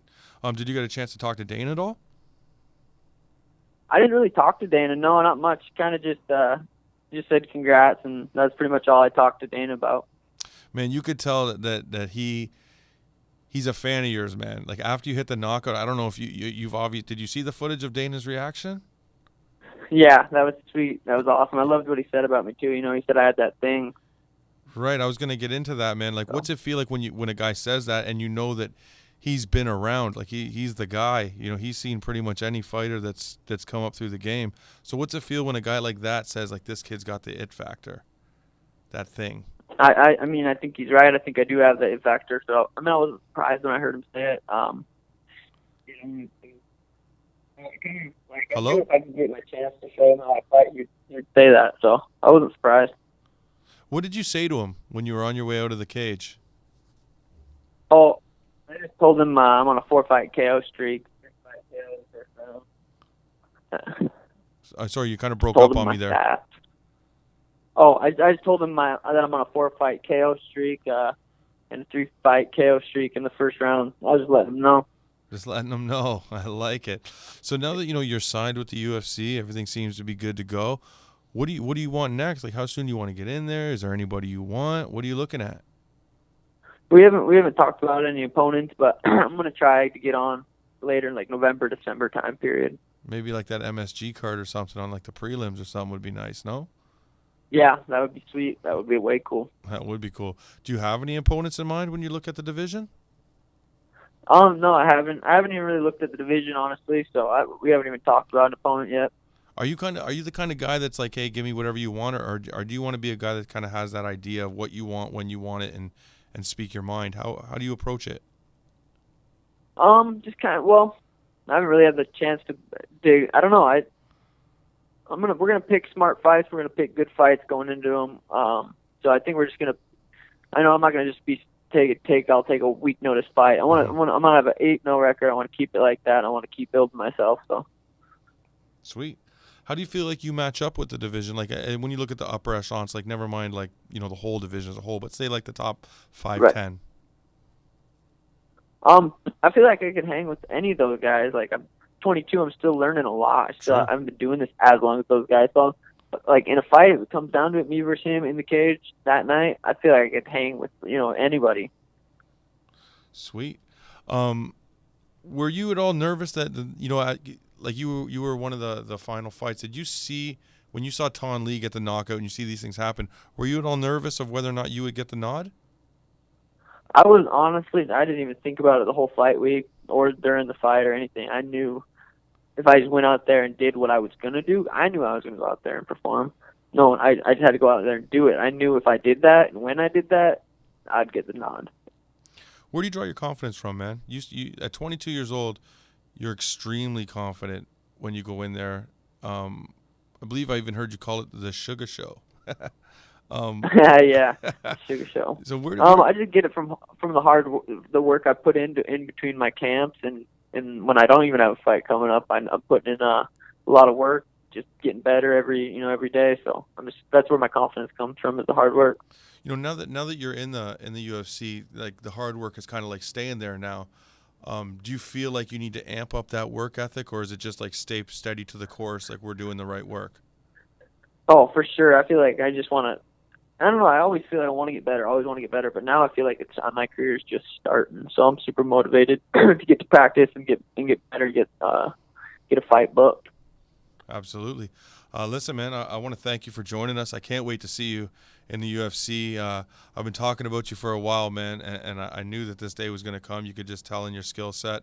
So I'm super psyched to see your career start in the UFC and see who they throw at you first. Should be a good one. Yeah, man, I appreciate it. Thanks man. so much. Yeah, absolutely. And hopefully we can have you on the show when you get a fight booked, and we can talk about it and all that good stuff. 100%. I'll tell you who I'm fighting on your show. That'd be awesome. All right, brother. Thank you very much. Really appreciate that, and enjoy the rest of the night, bro. Take her easy. All right, you too. Have a good night. You too, bud. Sean O'Malley. I like that kid.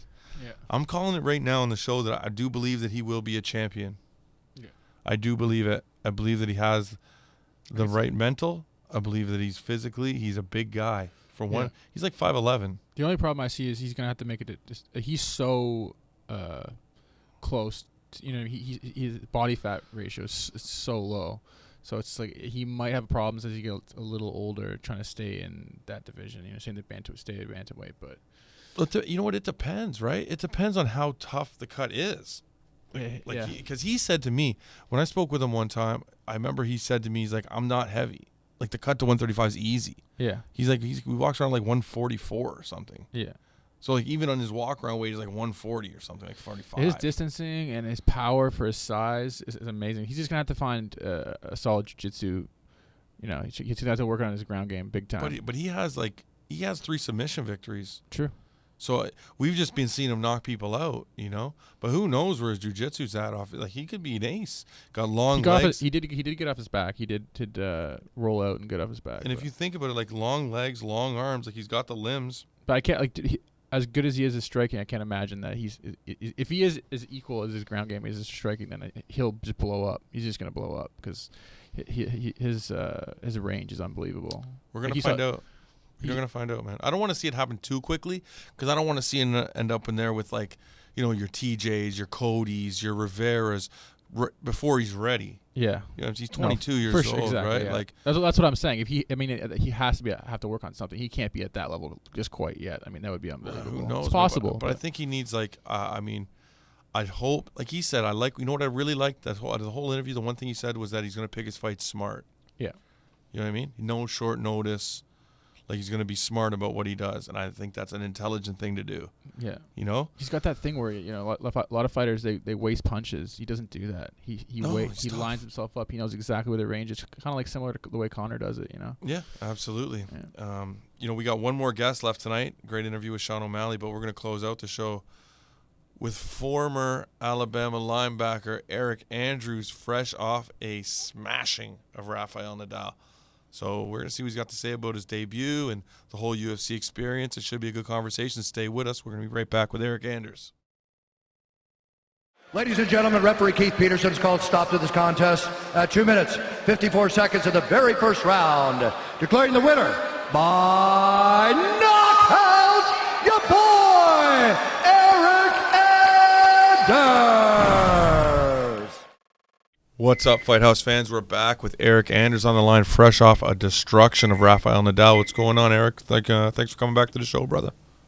Hey, man, anytime, man. Always a pleasure. Yeah, man. So, first of all, big congratulations on your debut. A debut can't go better than that one, man. Yeah, absolutely. You know, we watched film, saw a bunch of holes in his game, and put together a game plan, changed a few things, made some adjustments from that Brendan Allen fight to this one, and glad to be going out there getting that first round KO. Yeah, man. How was things different for you, man? How was fight week? Did you have any nerves, or when you get in there and they're going through all the bells and whistles of the UFC? How was fight week different? I approached it just like any other fight. You know, when I was in the cage, I was very focused. Didn't have any nerves. Was good to go, and just very confident in my preparation, how I got ready for that fight, and what I'm capable of doing. You know, probably the most impressive thing to me, man, was how good you looked, knowing, like, I watched the fight with Brendan Allen. I know the 5-round war that you went through just weeks before that. And I think that was most impressive. How good a shape were you in for this fight?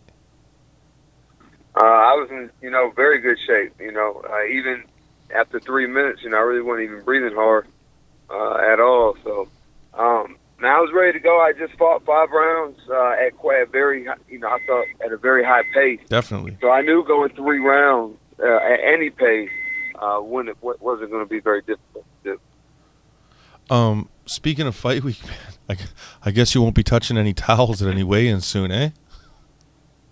Oh man, listen, I'm just trying to get on the that ESPN body issue. That's it, eh? That's what you're aiming for, Eryk Anders, next edition. Yeah. Man, I had a good laugh at that one, man. That was funny. They were pretty strict about that. The minute your finger touched the towel, that guy was fully ready to drop it. Yeah, man. Whatever, Yeah, just let you know I ain't got no status yet. Daniel Cormier hold get vice grips on it. Not so much as right. Breathe on it wrong, and they ready to drop the towel on. Yeah, man. 10 days notice. Now they said on the air or something that you were offered Trevin Giles first, and then you couldn't do that because your hand or something. They were saying, so it ended up getting. Yeah, they offered me. They offered Trevin Giles like the week after I fought, and man, my hand was a little busted, a little swollen, so I wasn't able to take the fight at that time. Then they came back like a week later after that. And offered the Natal fight. They can't say no twice. Absolutely not. So.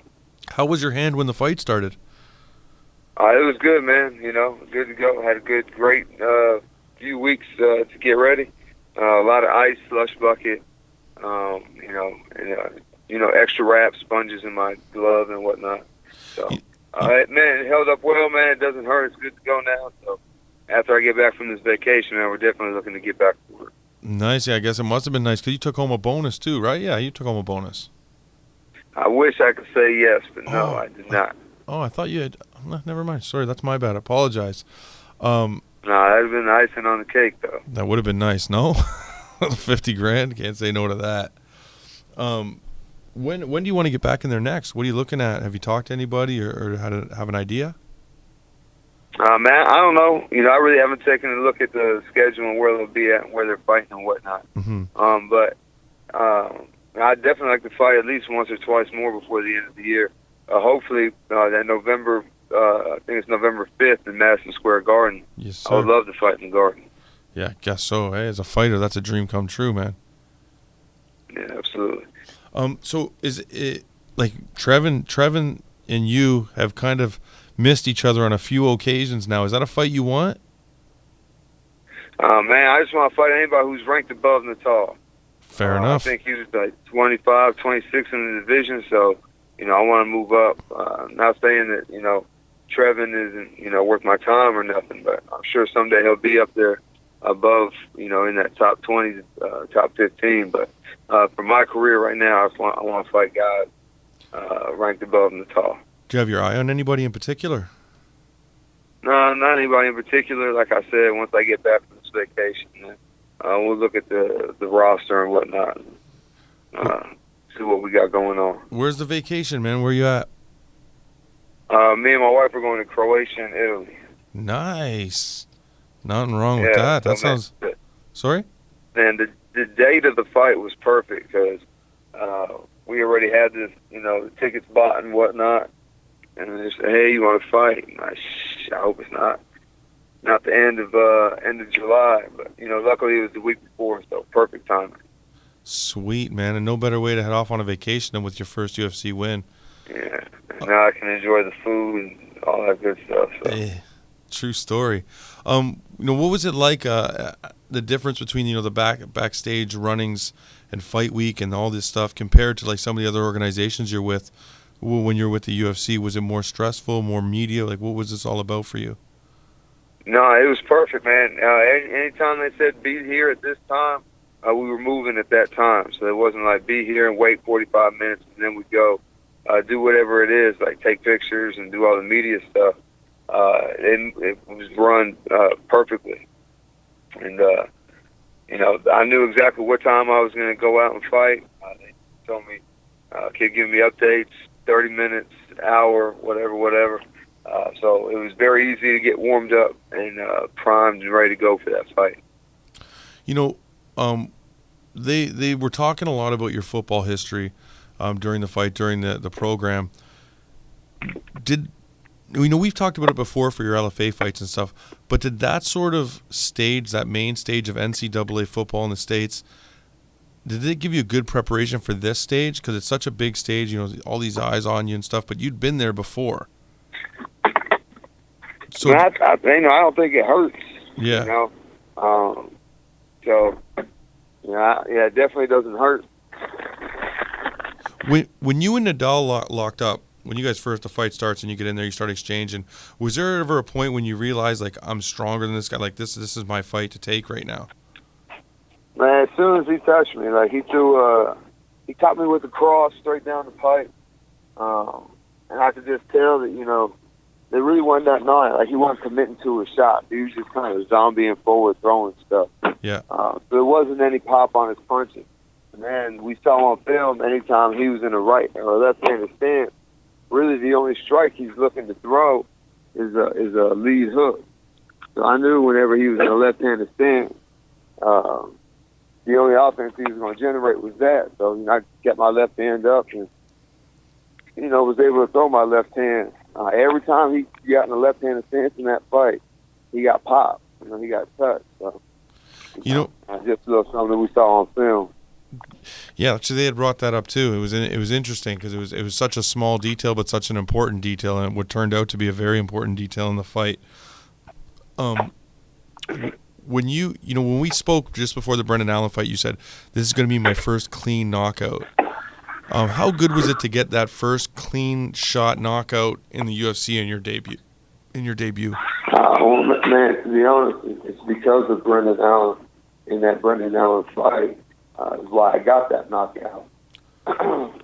Explain. There were times in that Brendan Allen fight where instead of taking Brendan Allen down or clinching up with Brendan, if I had stepped back and threw punches, I probably would have knocked Brendan Allen out.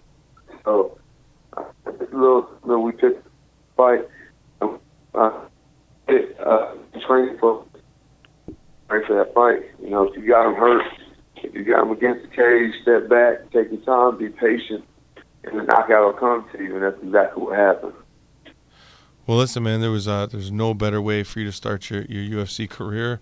It was great to watch, especially since I've seen you come up, and I watched a few of your fights coming up through the LFA ranks and others. I wish you all the luck, man, and I hope to see you back in the cage soon. And also, thanks for your time, man. You're always gracious with your time, and I really appreciate that. So I want to thank you for that. I appreciate you, brother. Anytime. Absolutely, man, and enjoy that vacation, man. I appreciate it. All right, bro. Have a great night, Eryk.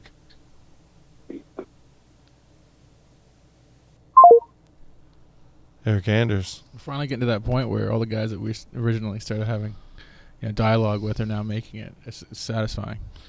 Yeah, it's good to see. It's nice to watch people's process. You know what I mean? It's nice to be a fan of the sport. Obviously, we do this because we're a fan of the sport before anything else. You know what I mean? Yep. Then obviously you go to school, you become what you become, and that's what it is. So here we are. But I'm a fan first. Before anything. Like when I get together, I'm sure like you, get together. I watch the fights on Saturday night. I'm watching that as a fan. I'm not taking notes, and I'm like, no.